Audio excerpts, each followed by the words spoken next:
Sementara itu kawan global, masih dari Mataram diberitakan KPK membedah harta kekayaan calon kepala daerah kontestan Pilkada Serentak NTB 2020. Kekayaan pribadi mereka yang bertarung ini bervariasi, namun belum mencukupi untuk memenangi kontestasi. KPK menilai para kontestan memakai backing sponsor yang berpeluang menyandra saat berkuasa nantinya. Wakil Ketua Komisi Pemberantasan Korupsi atau KPK, Nawawi Pomolango memperingatkan para calon kepala daerah yang memakai donatur yang mensponsori keikutsertaan pada pilkada kali ini. Politik balas budi dapat menyandra pemenangnya.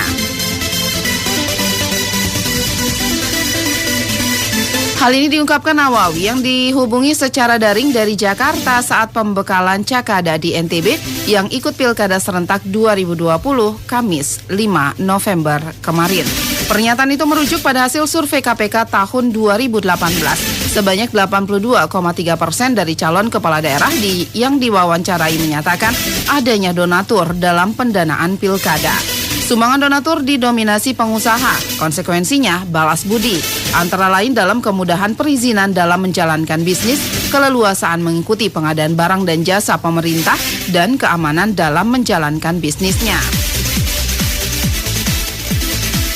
Berdasarkan laporan harta kekayaan atau LHK Cakada yang disampaikan kepada KPK, rata-rata total harta pasangan calon mencapai 18,03 miliar rupiah.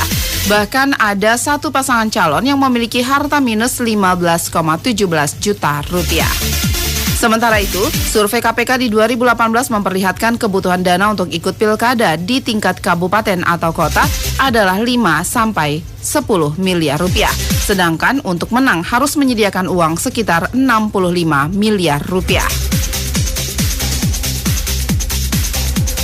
Kebutuhan dana pilkada mencakup uang mahar kepada partai politik pendukung berupa advertensi berupa iklan di media, alat peraga di tempat umum, umbul-umbul, kaos dan baliho, sosialisasi kepada konstituen seperti transportasi, rapat kader, tatap muka dengan calon pemilih, pertemuan terbatas, dan rapat umum, honor saksi di TPS, gratifikasi kepada pemilih. Maksud kami kawan global, gratifikasi kepada masyarakat pemilih dalam bentuk barang, uang, janji atau beli suara, yakni sumbangan natura, serangan fajar, serta biaya penyelesaian hukum konflik kemenangan pilkada atau tentatif.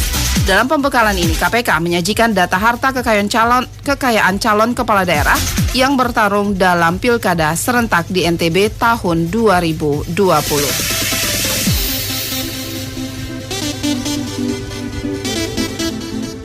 Untuk data laporan harta kekayaan calon kepala daerah peserta Pilkada Serentak NTB 2020 bisa Anda baca selengkapnya di suarantb.com.